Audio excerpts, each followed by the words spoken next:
en raison des fortes pluies menaçant de provoquer des inondations dévastatrices. Des dizaines de milliers de personnes de 4 villes du centre du Japon ont été évacuées. L'agence météorologique japonaise a déclaré une alerte d'urgence de niveau le plus élevé, avertissant d'un possible désastre alors que les pluies continuent d'affecter plusieurs préfectures. Environ 18 000 personnes dans la ville de Wajima ont été contraintes de quitter leur foyer, tandis que 12 000 autres ont été évacuées de la ville voisine de Suzu. Les deux villes se trouvent dans la préfecture d'Ishikawa, sur l'île de Honshu. Plus au nord, 16 000 autres personnes dans les préfectures de Niigata et Yamagata ont également été forcées de chercher refuge.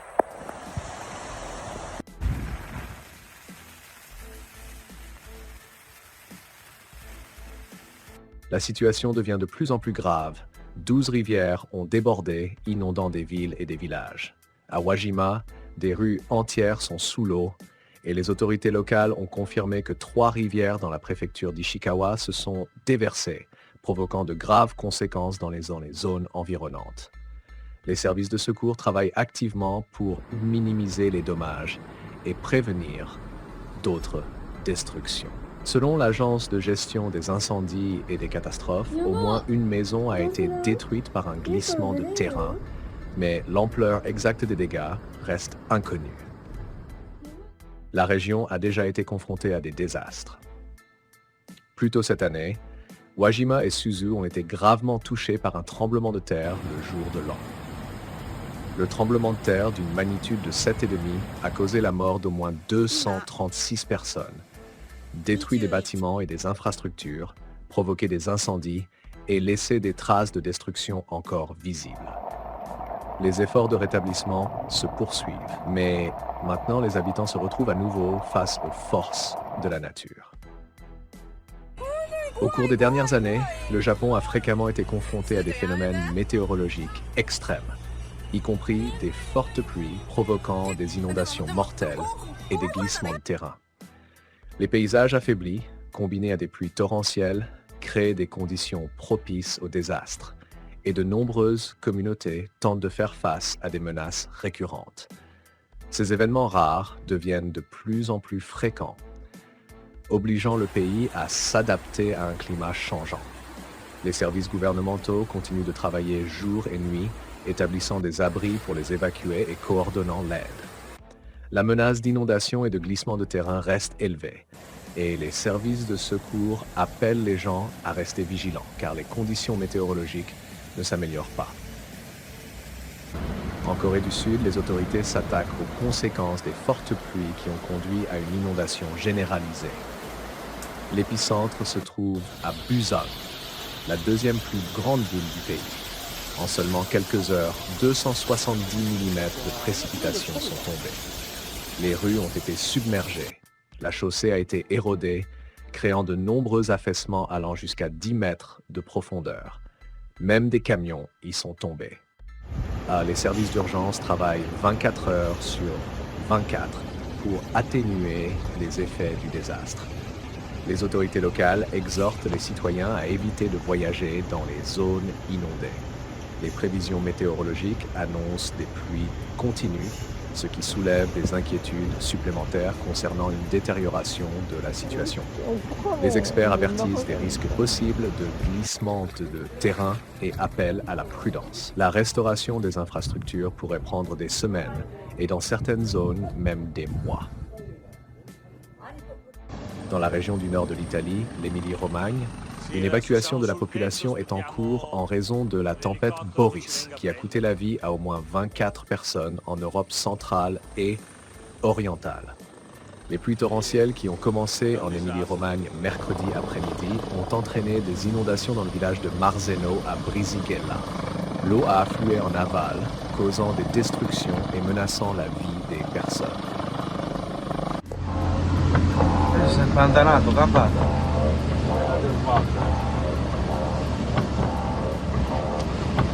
Ah zio, qui questa è la statale, guarda le case alla casa.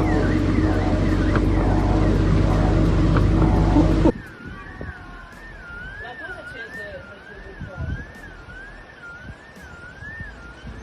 cosa c'è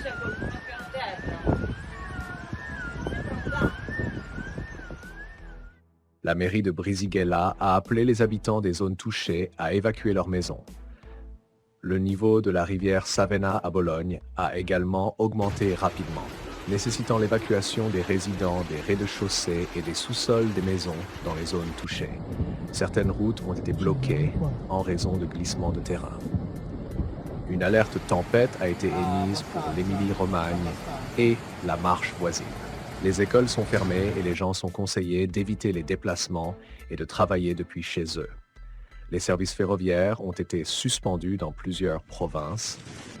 Environ 1000 personnes ont été évacuées en raison des inondations et 2 sont considérées comme disparus. L'elicottero che ci venga a prendere.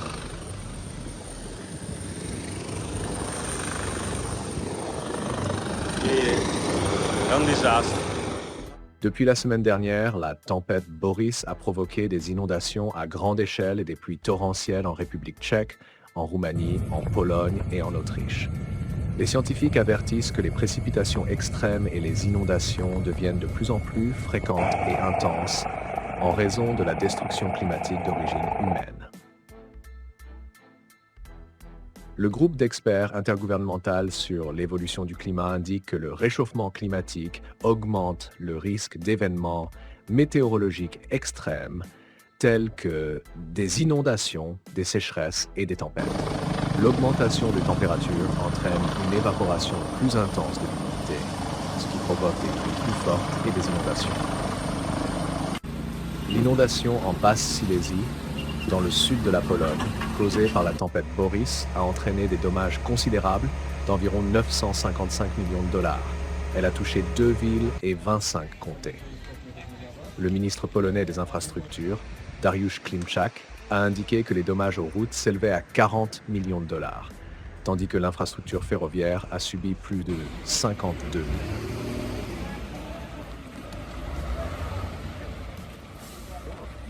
Les pertes les plus importantes concernent l'infrastructure hydraulique. Les réservoirs, les barrages et d'autres ouvrages hydrauliques ont été endommagés.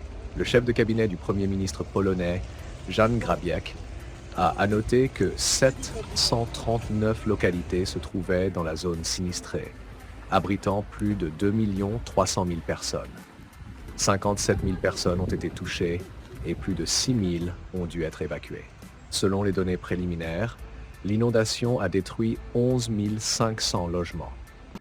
Il convient de rappeler que cette inondation s'est produite à la mi-septembre en raison de pluies anormalement fortes et qu'elle est la plus importante depuis 1997. Un état d'urgence a été déclaré dans le pays pour une durée de 30 jours. Le fleuve Danube est sorti de son lit et a inondé les quais du centre de la capitale hongroise, Budapest. Des témoins ont filmé des vidéos dans l'une des zones touchées. Sur les images, on peut voir l'eau submerger la zone devant le bâtiment du Parlement hongrois. Le niveau du Danube a considérablement augmenté. Les bateaux amarrés semblent être au même niveau que les balustrades du quai et la route le long du fleuve a été submergée. Samedi matin, vers 5 heures, le niveau d'eau dans le Danube a atteint son pic, 830 cm. Depuis lors, l'eau a commencé à baisser progressivement. Le Danube en crue a déjà inondé les rues centrales de la ville. L'eau est montée au niveau des panneaux de signalisation et des feux de circulation. Les habitants de Budapest ont été avertis de possibles coupures de gaz et d'électricité. Depuis le 12 septembre, de fortes pluies et des inondations ont frappé la Roumanie, l'Autriche, la République tchèque, l'Italie, la Hongrie et la Slovaquie. Ces anomalies météorologiques ont été causées par la tempête Boris. Les autorités de Shanghai ont effectué une évacuation d'urgence de 112 000 résidents de la ville après le passage du puissant typhon Puasan. Selon les données des stations météorologiques, le typhon a frappé la métropole, provoquant des pluies intenses qui ont conduit à des niveaux de précipitations records dans les districts de Pudong et Fengxian, dépassant 30 cm en 6 heures. La catastrophe naturelle a également eu un impact significatif sur l'infrastructure des transports. La circulation de 54 trains et 26 ferries a été suspendue. Le typhon Puasan a d'abord frappé la province orientale chinoise du Zhejiang jeudi, avant de s'abattre sur Shanghai. La vitesse maximale du vent au moment de l'impact a atteint 23 mètres par seconde.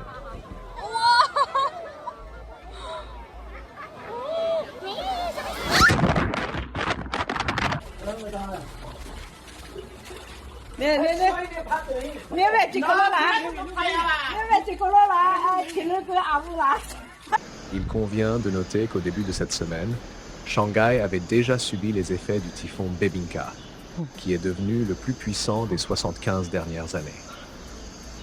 Le principal impact a été ressenti dans la ville de Shanghai, qui compte 30 millions d'habitants. Bebinca s'est formé à la fin de la semaine dernière à l'est des îles du sud du Japon et s'est dirigé vers l'ouest, frappant la ville chinoise de Shanghai. C'était le typhon le plus puissant que la ville ait affronté au cours des 75 dernières années. La vitesse du vent a atteint 150 km/h, ce qui équivaut à un ouragan de catégorie 1 sur l'échelle de Saffir-Simpson. Les typhons ont généralement tendance à toucher terre au sud de la ville. Avant cela, Shanghai avait connu des catastrophes similaires seulement 2 fois, en 1949 et en 2022. Une rare et puissante tempête de neige a frappé la province du KwaZulu-Natal en Afrique du Sud, paralysant la région et créant de graves difficultés pour des milliers de personnes. La route numéro 3, l'une des plus importantes du pays, a été complètement bloquée en raison d'une chute de neige exceptionnellement forte. Cela a obligé les voyageurs à chercher des itinéraires alternatifs, notamment entre Morningside et Plaza Tujila, où le mouvement est devenu presque impossible. Même les hélicoptères n'ont pas pu aider dans cette situation. La route numéro 3 est une voie clé pour l'Afrique du Sud, en particulier pour le transport de marchandises vers la ville portuaire de Durban. Les perturbations du transport de fret devraient avoir des conséquences économiques significatives, car des millions de tonnes de marchandises sont retardées. La fermeture soudaine de cette route fréquentée pourrait provoquer de longues files d'attente, les efforts de déneigement pouvant prendre des jours, voire des semaines.